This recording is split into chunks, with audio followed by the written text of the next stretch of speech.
Welcome back, YouTube. J Bob, the video game slob, coming back at you with the next $200 box from the GOAT collection. An estate sale that I went to about a week ago.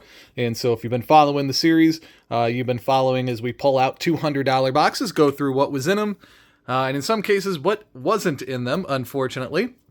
And then we decide in the comments if this was a worthwhile transaction or not. So we'll start up front with some weird loose discs that we found.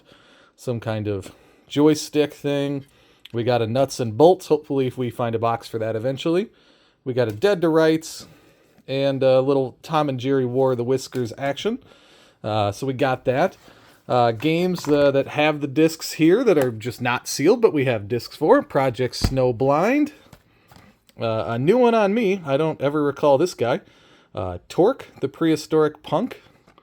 Anything with a mammoth on the front's got to be pretty cool. I don't know. Maybe that was an Ice Age movie thing where, that was getting popular from there. I don't know. We got MotoGP. There's so many of these freaking moto games. I've never done well at any of the dirt track racing games. I've never done well at any of the motorcycle racing games. I don't know. Let me know. Maybe you're more of a skilled gamer than I am. Shrek Super Slam, anything Shrek sells for us, so that's great. Ico, sort of an iconic game, remastered again on the PS3, I believe. So that's a great one to have. We like that we're treading in the right direction there. Street V3, again, a great game, and, one, even though it's on the PlayStation, somebody might buy. Here's a nice heavy hitter if we're trying to get back to 200. Anytime you can pick up a copy of Half-Life on the PS2. Just what an amazing story it is when you think back at the game that Half-Life was, that they could even get it to run on PlayStation hardware is pretty cool. This one's really weird. Toka Race Drivers that includes the full version of Colin McRae inside, and sure enough it does. I was really confused when I opened that up for the first time, that it's some sort of double pack, value pack thing. I had never heard of this, so really weird, and very weird that they even have two different ratings there. The Adventure Company, which made some uncommon games back then. A lot of times you find the Adventure Company games. They're not too common, so we're picking that up. Classic game here. I probably have too many copies in back stock, but that's okay.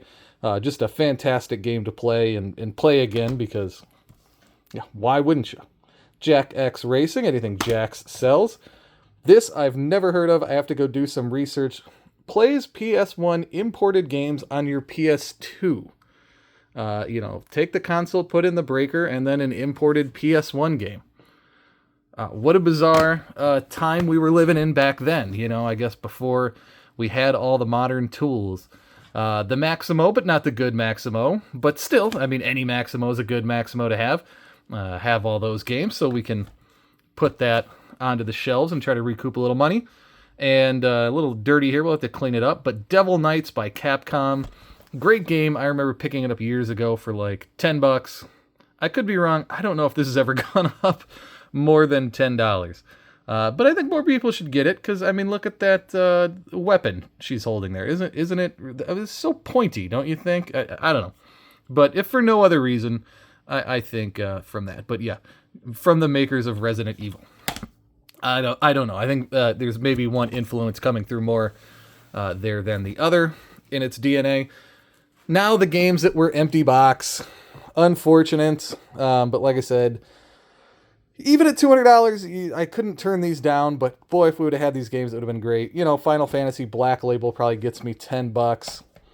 Area 51, although not super valuable. People love anything Area 51, and God, I love that cover art. Any of these old game sharks people love. Again, Tomb Raider always goes. You know how I love shoot 'em ups. YouTube would have loved to have had that. Okay, that's a coaster. Moment of silence. I think I said before, I didn't even notice this was in the box when I bought it. And then to come and find it and think like, oh my gosh, I have, we've hit the jackpot. Hopefully the box is still worth something on its own. I haven't looked into it.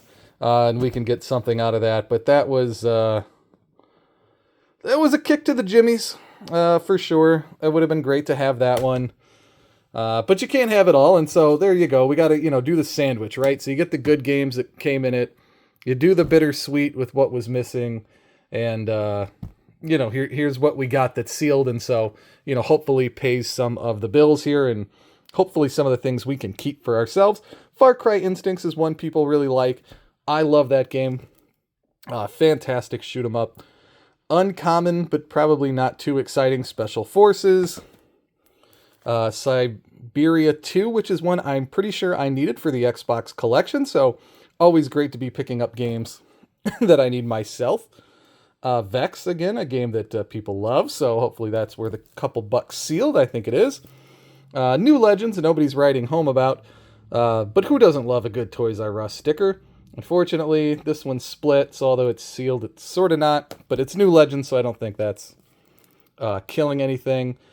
A Doom 3 sealed, you're going to go with that. Anything Doom is great. This one, I looked up because I was like, I don't know if I have this or not. A little surprised Harvey Birdman doesn't go for more. It must not be a very popular game, but it's Capcom, it's Cartoon Network.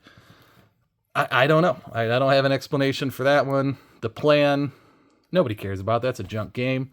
Here is one that's sort of under the radar, or if you're out somewhere and I don't know, you don't have internet or something, you don't have your phone, you might go, is that game really a good one? Should I pick that up or spend, I don't know, $10 or something on it?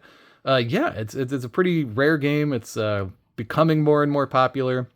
Of course, anytime you see Age Tech, to me anymore, that means I want to buy it. So that's a pretty good one. That'll help us get back to 200 fast, I think. Ratchet and Clank, Size Matters. If you haven't noticed by now, all the puns of the Ratchet and Clank series, go back and look through all those, and you can't unsee it. Ferrari Challenge, I don't think is ever going to matter. We're not getting anywhere with that. I just picked up a Resident Evil 4 sealed from VGP. If I get $20 out of that, I'd be pretty lucky. Unfortunately, little damage to the seal there. I don't know if that'll matter too much, especially when you get the sick Kmart label on it. But Roadkill is a fairly popular Midway arcade style game. I think it's maybe a $20 game complete, so we should at least be able to get that out of it, if nothing else. Naruto, is Naruto. These games, they just made so many of them. They never seem to go for that much. How much did this get down to?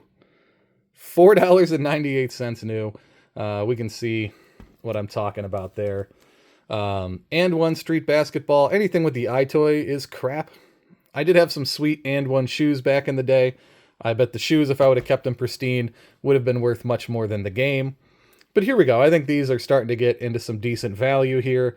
The GTA Vice City stories, just the games alone are getting so tough to find. Of course, you see the base GTA games, but the stories seem to be tough to get anymore. I've seen people grading crap like this and it bringing a premium. So oddly enough, I may have to send out the Jax 3 demo disc for grading.